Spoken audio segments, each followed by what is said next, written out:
The Kings on fire. The Ravens are on fire. And it kind of leads into this discussion then real quickly.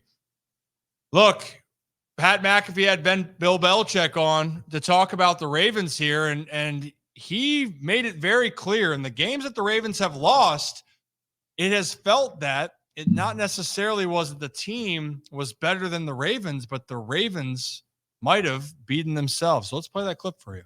Derrick Henry gets signed to the Baltimore Ravens, though. That commissioner should have stepped in and said, this is too good of a marriage, too perfect of a fit. How do you feel about this Baltimore Ravens team, and how do you feel about Derrick Henry joining that offense and seemingly being the piece that unlocks Lamar Jackson's greatness?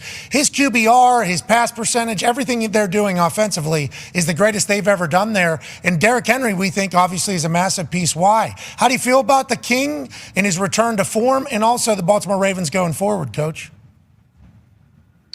I think the Ravens are really, really good. I honestly don't think they've lost a game this year. The games they've lost, I think they, kind of, I don't say gave away, but they lost them more than somebody else won them. And I think the biggest phone for the Ravens is the Ravens. If they can just, do the things that they do well and do them consistently, they'll be great. But they've had some certainly a lot of trouble on defense, through the course of the season, particularly in the passing game. They've had some turnovers where they, drop the ball and kick it around and lose it. And, it's just stuff like that. Just mistakes that they shouldn't make. It's not caused by the other team. It's really caused by them. And so if they can just clean that up, they're going to be really hard to beat. Offensively, I've been saying all year, they're very, very hard to defend. They're so powerful with their running game, their offensive line. Rosengard's done a good job for him coming in there at right tackle. Ricard, obviously Henry, and then they're so fast with Flowers and Bateman and obviously Lamar, and they've got so many fast guys out there that it's hard to match their speed and their power and their physicality in the running game. So they're very tough to stop, and Lamar's playing great. I mean, on my all Belichick team, I made him the first half MVP. We didn't have MVPs, but he would have been my first half of the season MVP. Okay, hey. Oh, yeah. Hey. His leadership's been great. He's been a great playmaker. I mean, without them, I don't think they're nearly the same team as they are with them, but he's having a fantastic season and taking much better care of the ball. And really, I think, has stepped up his leadership this year to a very high level. So they're tough. I think defensively is the question that they've got to answer. And So right there, MV3 Lamar Jackson. I think that's a whole other conversation we're going to get into because some other people have different opinions. But look, that has been a message that we have that's resonated with us is, look, the Ravens do not lack talent. No. They do not lack anything on that team that can go out there and dominate a football game because, look, they had a lot of the same pieces they had last year. And they were the number one seed in the AFC. And now they got a better team, in my opinion, a better offense, and they are rolling, absolutely rolling. And I think for Baltimore here, the sky is the limit. And I think in the games where things haven't gone right, it's been just mistakes that they know that they can clean up. But when they clean it up, they don't miss. They don't lose. They make it look easy. And for the first time as a Ravens fan, you're probably sitting there and going, well, damn. Our whole existence, you thought, is the offense going to be consistent? Since Lamar Jackson really took over in 2019, every single year that unit seems to get better and better and better. And now you got no worries that this team's going to put up points. So It's been fun to watch. So you probably saw the end of that Bill Belichick thing, very complimentary of the group. And I think you're with the guys. I think the confidence with the group that you guys have, you guys do what you're supposed to do, and you go down there and hit someone on special teams, including there's not a team that you don't think you can go out there and get the best of if you guys are rolling on all cylinders.